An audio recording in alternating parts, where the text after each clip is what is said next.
Alhamdulillah, alhamdulillahilladzi qad amara bil ikhlasi fil ibadah. Asyhadu an la ilaha illallah wahdahu la syarika lah wa asyhadu anna Muhammadan abduhu wa rasuluhu alladzi la nabiyya ba'dah. Allahumma shalli wa sallim ala sayyidina Muhammad wa ala alihi wa ashabihi wa atba'ihi ila yaumil qiyamah. Qala ta'ala a'udzu billahi minasy syaithanir rajim. Bismillahirrahmanirrahim. Wa anna ila rabbikal muntaha. Shadaqallahul adzim. Alhamdulillah, puji syukur kita panjatkan kehadrat Allah yang mana atas karunia nikmat-nikmatnya sehingga di subuh ini kita semua dilimpahkan karunia nikmatnya yang begitu besar, sehingga kita bisa sama-sama hadir melaksanakan kewajiban kita, yaitu sholat subuh berjamaah, dilanjutkan iktikaf dan ta'lim. Mudah-mudahan segala rangkaian ibadah yang kita laksanakan bernilai pahala di sisi Allah Ta'ala. Amin ya rabbal alamin. Salawat salam marilah kita haturkan kepada Nabi yang mulia, Nabi Muhammad sallallahu alaihi wasallam, tak lupa kepada keluarganya, kepada sahabatnya, tabi'atnya, dan mudah-mudahan kita diakui sebagai umatnya dan mendapatkan syafaatnya. Amin ya rabbal alamin. Para hadirin jamaah subuh yang dimuliakan Allah, melanjutkan kajian Syarah Al-Hikam karya Syekh Ahmad Tajuddin Ibnu Athaillah. Di bulan kemarin diantaranya sebagian sudah disampaikan pentingnya kita menanamkan niat ikhlas di dalam ibadah, sehingga beliau mengatakan la tarhal minal qaun ilal qaun fatakuna kahimalir roha yasiru wal makan alladhi irtahala ilaih huwa alladhi irtahala minhu walakin tarhal minal aqwan ilal mukawwin wa anna ila rabbikal muntaha. Beliau mengatakan bahwasannya janganlah kamu pergi, janganlah kamu berangkat. Maksud kamu itu dari Syekh Ahmad Tajuddin Ibnu Athaillah kepada kita.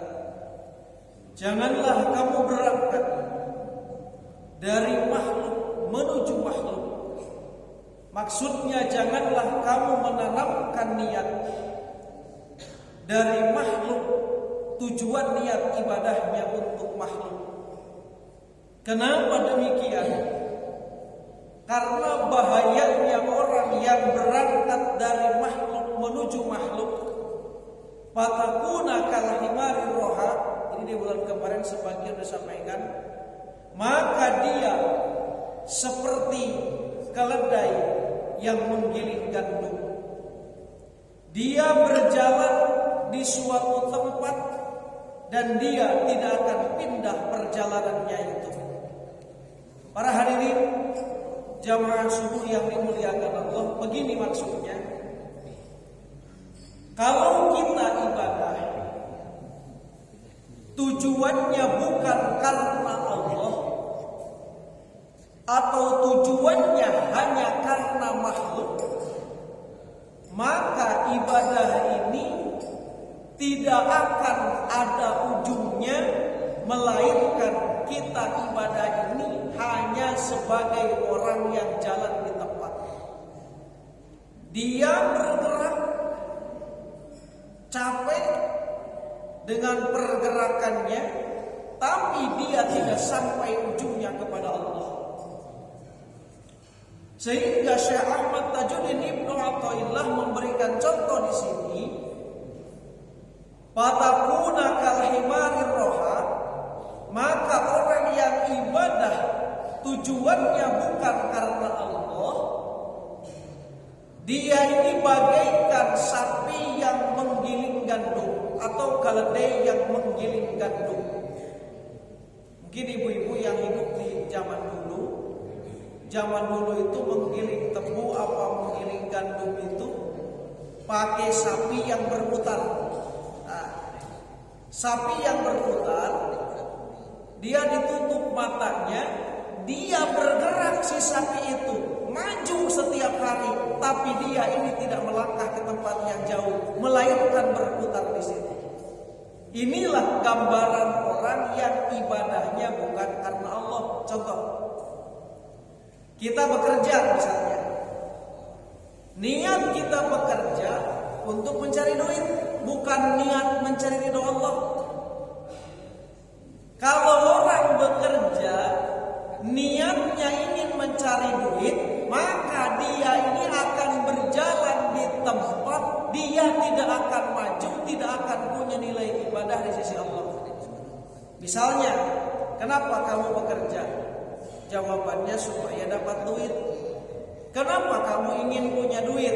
Supaya saya bisa makan enak. Kenapa kamu ingin makan enak?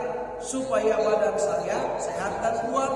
Kenapa kamu pengen sehat dan kuat? Jawabannya supaya bisa bekerja. Jadi akan balik lagi. Sekali lagi, orang yang niat misalnya bekerja, niatnya ingin mencari duit, bukan niat mencari ridho Allah, maka dia akan berputar balik lagi. Kenapa kamu bekerja? Jawabannya ingin mencari duit. Kenapa kamu ingin punya duit? Jawabannya ingin makan enak. Kenapa kamu ingin makan enak? Supaya badan saya sehat dan kuat. Kenapa kamu ingin sehat dan kuat? Jawabannya supaya aku bisa bekerja. Jadi akan berputar lagi.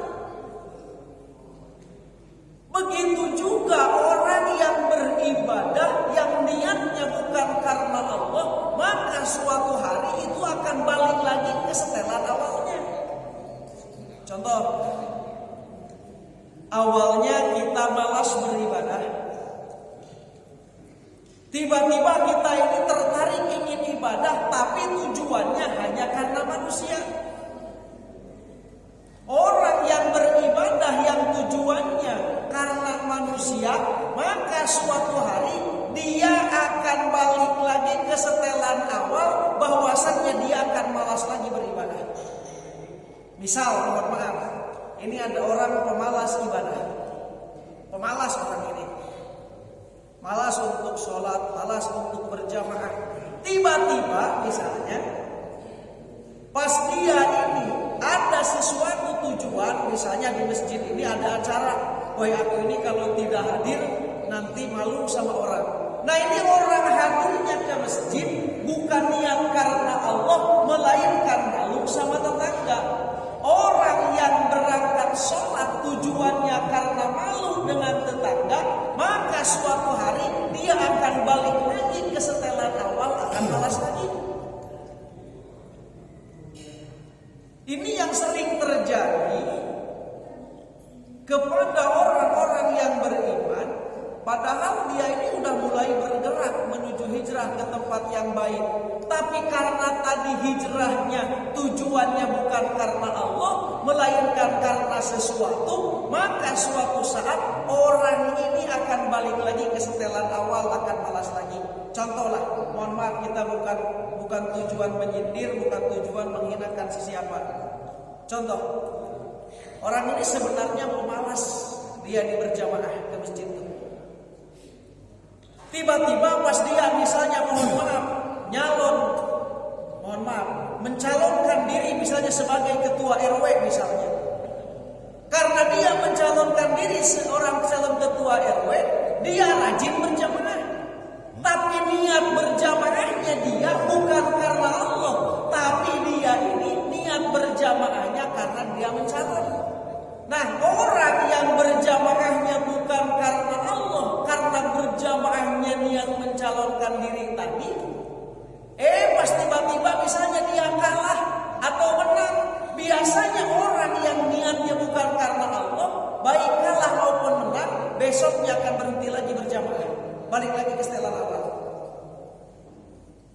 Ini gambaran orang yang beribadah tujuannya bukan karena Allah, akan capek, tapi tapi akan balik lagi ke setelan awal tadi. Makanya kita dikatakan oleh Syekh Ahmad Tajuddin Ibnu Athaillah, "Wandur ila qaulihi sallallahu alaihi wasallam." Marilah kita lihat hadis Rasulullah sallallahu alaihi wasallam, "Faman kanat hijratuhu ila Allahi wa rasulihi, fa hijratuhu ila Allahi wa rasulihi. Wa man kanat hijratuhu ila dunya yusibuha aw imra'atin yunkihuha, fa ta'ammal hadal amra in kunta fahmi." Mari kita renungkan hadis Rasulullah ini. Barang siapa orang yang niat hijrahnya karena Allah, maka dia akan menemui Allah dan Rasulnya. Tapi barang siapa orang yang hijrahnya karena dunia, dia hanya sebatas menemukan dunia, atau hijrahnya karena akhirat, karena perempuan, maka dia hanya sebatas menikahi perempuan itu. Ini riwayatnya begini.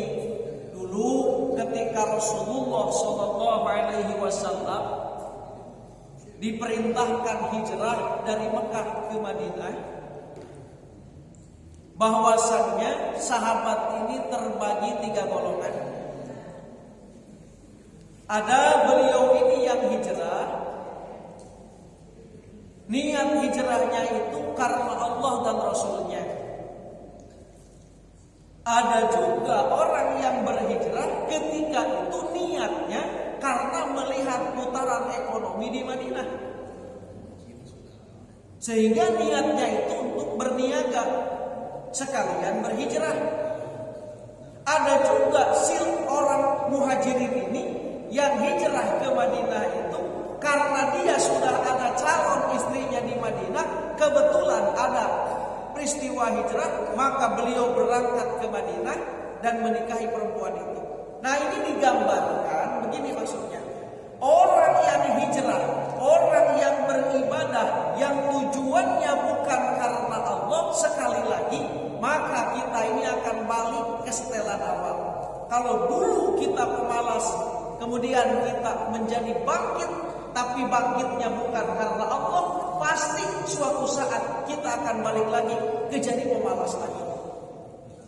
Itu penting, kita harus tanamkan niat ikhlas karena Allah.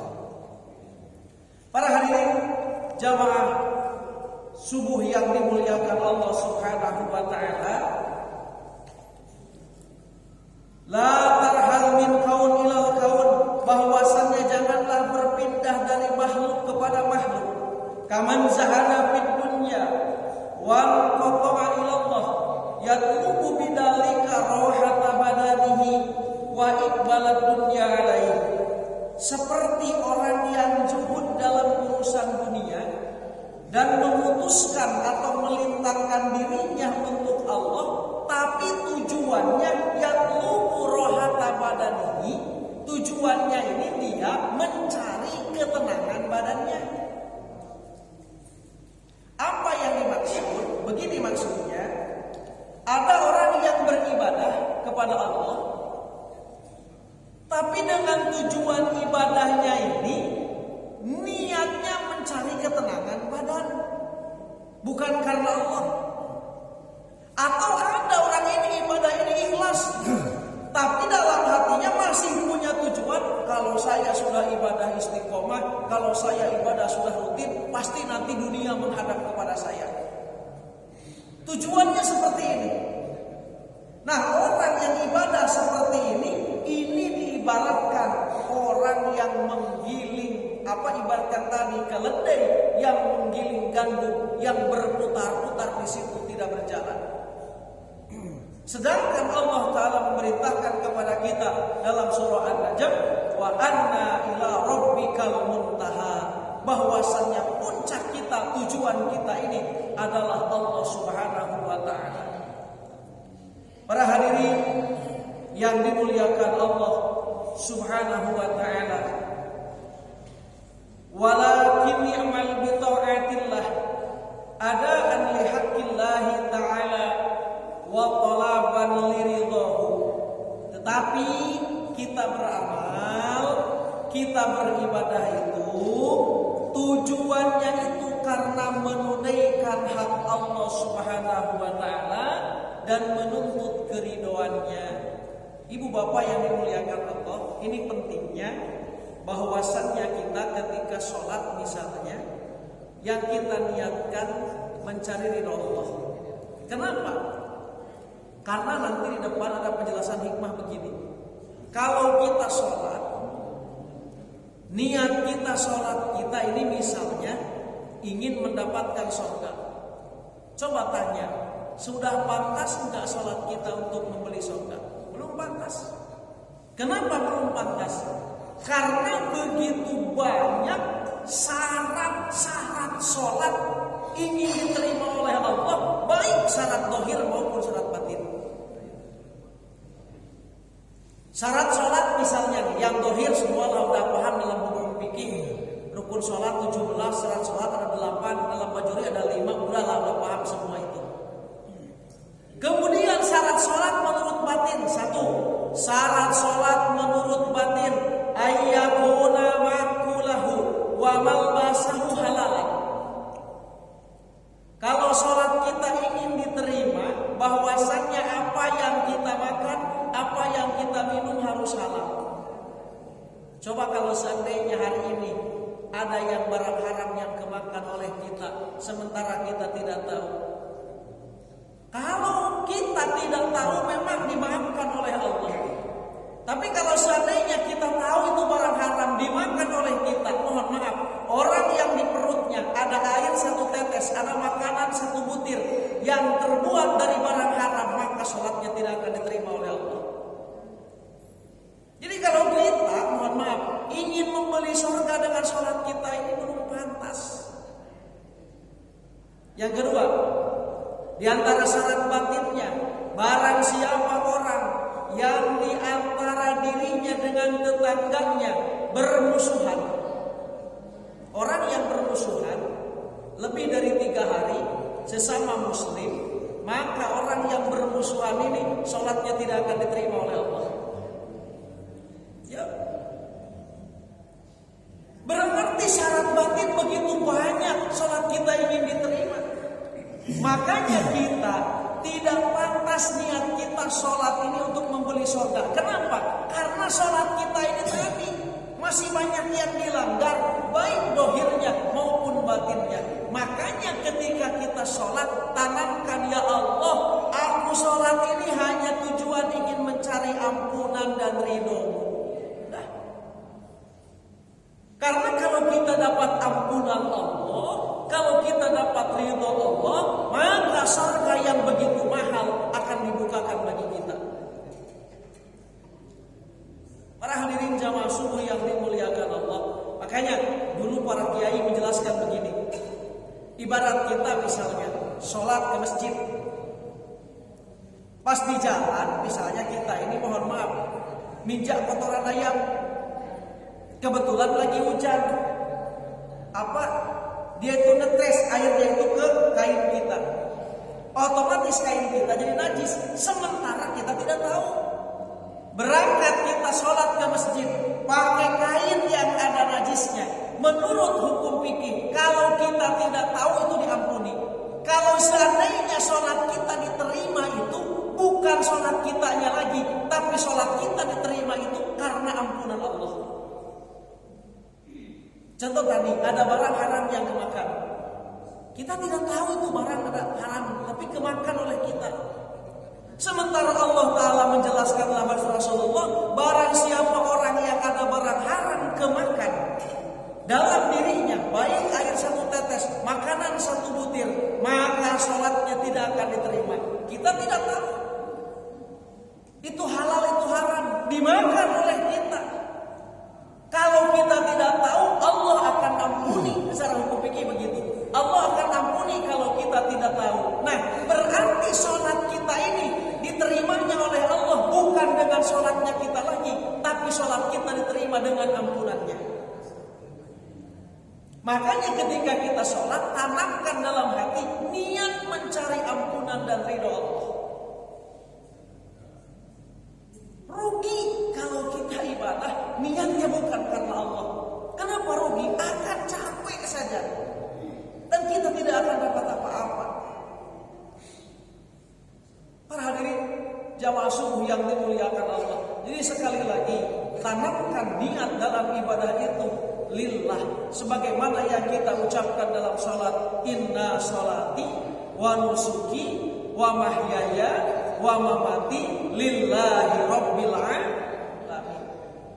Tanamkan itu.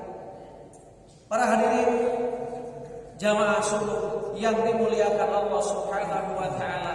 Nah, maka karena kita ini wajib menanamkan niat di dalam hati, tujuan ibadah itu karena Allah, bukan karena yang lain.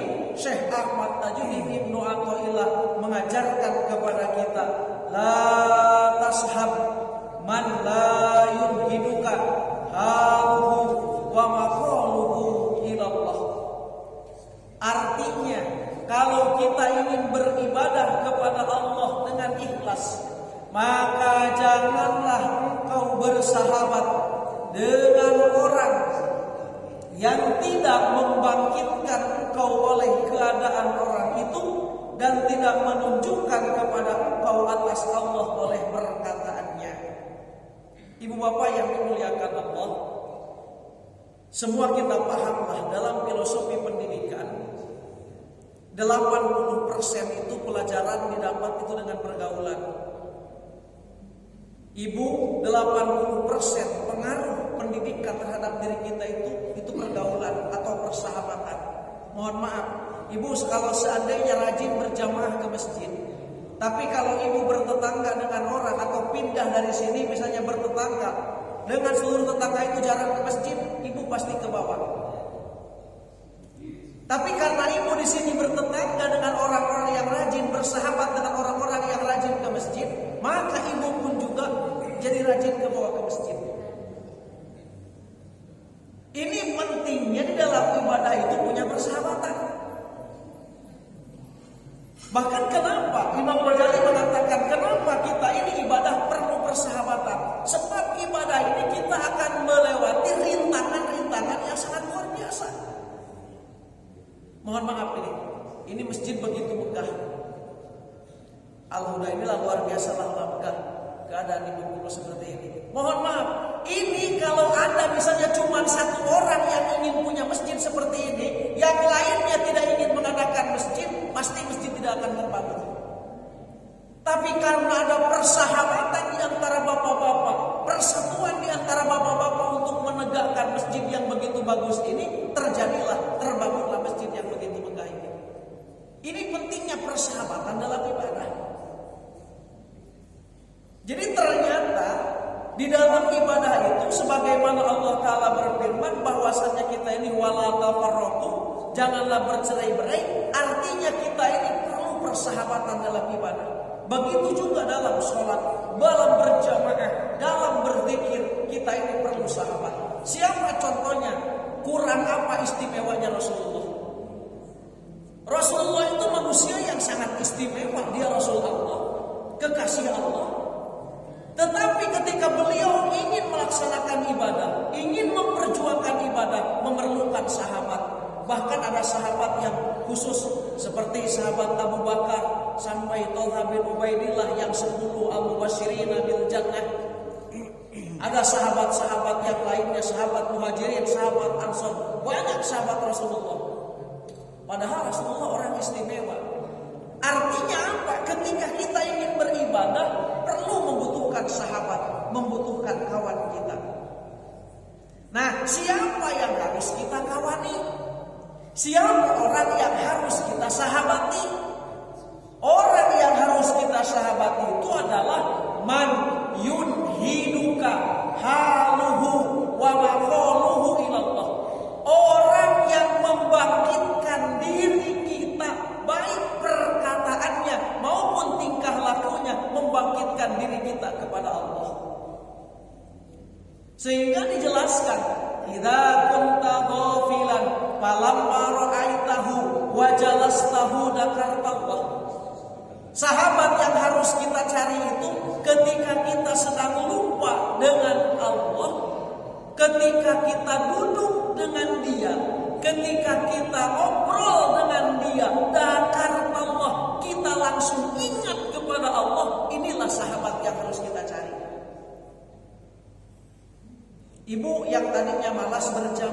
semenjak berkawan dengan ibu ini, ibu haji ini, ibu jadi ingin berjamaah. Itu sahabat, jangan dilepas. Walaupun ada perselisihan dikit, cepat islahkan, cepat bereskan, karena ini sahabat ibu yang akan menyelamatkan ibu nanti di akhirat. Ada sebaliknya, ibu ini rajin berjamaah, sejak bergaul dengan ibu ini, sibuk, yang tadinya rajin berjamaah, ini sibuk warisan, sibuk ini, sibuk itu, tertinggal berjamaah, tinggalkan. Itu bukan sahabat kita. Dalam urusan ibadah, awas. Sekali lagi, dalam urusan ibadah, bukan berarti kita ini harus, ini dimusuhi, ini mendekati, bukan. Tapi dalam ibadah kita harus pilih-pilih sahabat. Ibu misalnya, mohon maaf, yang tadinya tidak ada niat bersedekah, tiba-tiba sejak ngobrol dengan orang ini cerita tentang bersedekah, ibu ketarik ingin sedekah ke masjid, tertarik ingin nyumbang anak yatim, tertarik ingin membantu anak yatim. Jangan dilepas bu kalau ada kawan yang seperti itu. Kenapa? Karena kawan ini kawan untuk menemani ibadah ibu. Tapi kalau seandainya misalnya ibu yang tadinya saja ingin sedekah, tiba-tiba ngobrol dengan si ibu ini, dikompor-kompori sama si ibu itu. Ibu jangan sedekah ke situ gitu gini. Itu. Akhirnya ibu jadi malas sedekah. Orang yang seperti ini hindari, bukan kawan untuk dalam ibadah. La tashab man la yumhiduka haluhu wa maqamuhu ilallah. Janganlah kita bersahabat dengan orang yang orang ini perkataannya dan tingkah lakunya tidak membangkitkan diri kita kepada Allah. Penting persahabatan dalam ibadah itu. Sekali lagi, kenapa kita perlu sahabat? Karena kita ini akan melewati rintangan-rintangan ibadah yang begitu berat. As-suhbatu aslun kabirun bis-suluki ilallah. Nah, persahabatan, pertemanan itu merupakan yang besar dalam suluk kepada Allah. Orang yang punya tujuan dirinya ingin marifat kepada Allah, orang yang tujuan dirinya ingin suluk kepada Allah, ingin berjalan menuju kepada Allah, maka diperlukan persahabatan dalam ibadah tadi. Para hadirin yang dimuliakan Allah Subhanahu wa taala, sehingga perjalanan min alami sufla ila alamil ulya, dari perjalanan yang rendah menuju perjalanan yang tinggi, maka kita ini perlu persahabatan. Sebagaimana Nabi mengatakan, masalul jalisis sholih wal jalisis su kahamilil miski wa nafihil kir. Fahamilul miski imma ayyuhdiyaka wa imma an tabta'a minhu wa imma an tajida minhu raihan thayyibatan wa nafihul kiri imma ayyuhriqa siyabaka au an tajida minhu rihan khabisah. Begini kata Nabi. Misal umpama persahabatan itu ibarat dua.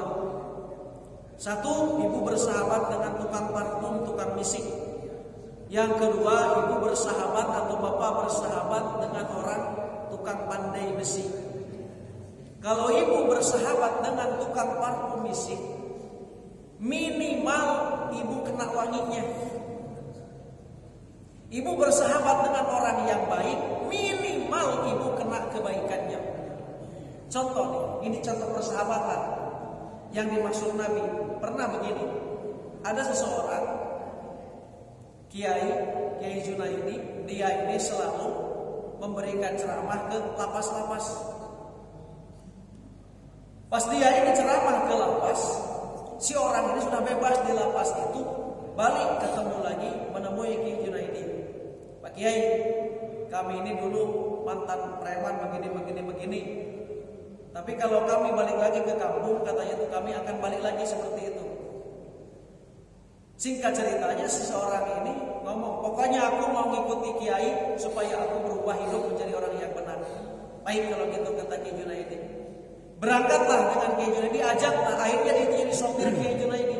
Si orang tadi yang mantan preman, mantan bajing loncat itu, dia akhirnya tobat ikuti Kiai Junaidi, pulang dari penjara itu.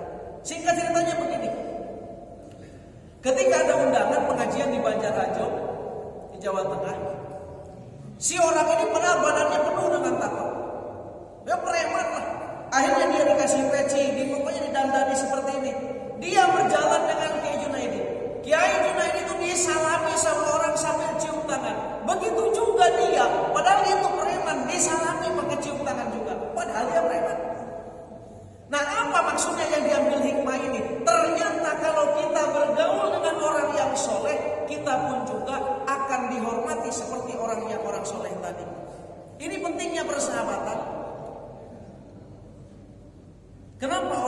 sekarang banyak yang menjilat kepada penguasa? Jawabannya itu ingin dihargai seperti penguasa tadi. Nah, ini persahabatan dalam ibadah ternyata penting. Nah, yang dimaksud Nabi, kalau kita bersahabat dengan tukang pandai besi, walaupun kita ini tidak jadi tukang pandai besi, minimal baju kita kena percikan api, bolong baju kita. Kalaupun baju kita tidak bolong, minimal kita ini menghirup udara yang tidak segar. Itulah seumpama persahabatan. Makanya dalam ibadah kata Imam Al-Ghazali dalam kitab Ihya, asyari qabla thariq. Carilah kawan sebelum kita berthariqah. Carilah kawan sebelum kita berangkat menuju kepada Allah. Kenapa? Karena begitu banyak rintangan dalam ibadah ini. Nah, kawan yang harus kita cari tadi yaitu orang yang membangkitkan diri kita kepada Allah, baik perkataannya maupun tingkah lakunya. Qala Rasulullah SAW, man aradallahu bihi khairan razaqahu khalilan sholihan in nasiya dzakarahu wa in dzakara anahu. Apa kata Nabi? Barang siapa orang yang Allah mengkehendaki atas orang itu baik, maka Allah akan memberikan sahabat yang baik, guru yang baik. Allah akan tunjukkan kepada kita sahabat yang baik, guru yang baik kepada kita. Bahkan nanti ada 5 tanda-tanda guru yang harus kita ikuti. Nanti di depan lagi di hikmah-hikmah selanjutnya nanti. Nah, kita ini akan diberikan oleh Allah rizki, yaitu kawan yang baik. Yang mana kawan ini kalau kita lupa dia mengingatkan. Ibu, begini, kalau kita salah ada yang mengingatkan, bersyukurlah kepada Allah. Kenapa? Karena hakikatnya kawan yang mengingatkan ini diutus oleh Allah untuk menarik kita supaya jadi orang baik. Jadi kalau ada orang yang mengomentari kesalahan kita, alhamdulillah. Kenapa kita harus alhamdulillah? Sebab hakikatnya Allah mutus orang itu untuk memperlihatkan keburukan diri kita. Sebagaimana dulu di hikmah-hikmah di awal dulu pernah dijelaskan. Imam Syafi'i itu kalau ada orang yang menjelekkan dia, dikasih hadiah. Syekh Alwi Al-Maliki itu ketika ada orang yang memburukan dia dikasih hadiah. Kurang lebih lah kalau di berapa dinar, kurang lebih lah kalau duit kita itu 3 miliar lah kalau sekarang. Bayangkan, ada orang menjelekkan dia dikasih hadiah entah berapa ratus dinar. Pokoknya kira-kira beginilah kalau di duit rupiahkan itu kurang lebih 3 miliar kalau sekarang. Padahal dia menjelek-jelekan dia.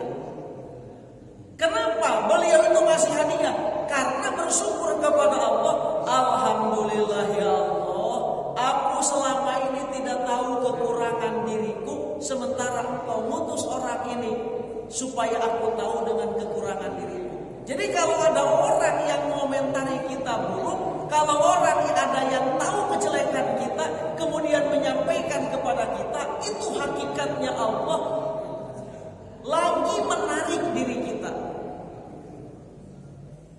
Allah lagi menarik diri kita. Makanya jangan kita sakit hati ketika ada orang yang memburukkan diri kita di belakang. Para hadirin jamaah subuh yang dimuliakan Allah Subhanahu wa taala, qala Nabi aidan min sa'adatil mar'i ayyakuna ihwanuhu sholihin. Di antaranya kebahagiaan seseorang bahwasannya dia Allah turunkan sahabatnya orang-orang yang soleh. Nanti di depan kita akan jelaskan di hikmah-hikmah selanjutnya siapa orang yang harus dikawani, apa tanda-tandanya, nanti di depan ada. Karena di zaman sekarang ini banyak orang yang mohon maaf, dia berpenampilan sebagai orang yang soleh tapi faktanya ujar, dia pelacur. Nanti di depan ada penjelasannya. Di antaranya orangnya itu harus alim dan beribadah. Di antaranya ada misalnya orang ini alim tapi tidak beribadah, itu jangan dikawani dalam ibadah.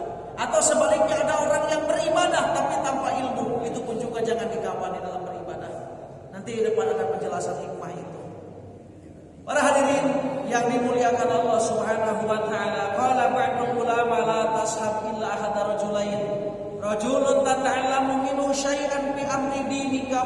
yanfa'uka aw rajulun tu'allimuhu syai'an min amri dinihi fayaqbalu minka wasalisu fahrun minhu. Boleh kita bersahabat dalam ibadah itu dengan dua orang. Satu, dengan orang yang mau mengajarkan kita ibadah kita supaya lebih baik. Kedua, dengan orang yang orang ini mau belajar kepada kita tentang ibadah. Udah itu saja. Wasalisu fahrun. Selain itu dalam ibadah jangan dikawani. Jadi ada dua orang kata para ulama yang harus kita kawani. Jadikan sahabat dalam ibadah.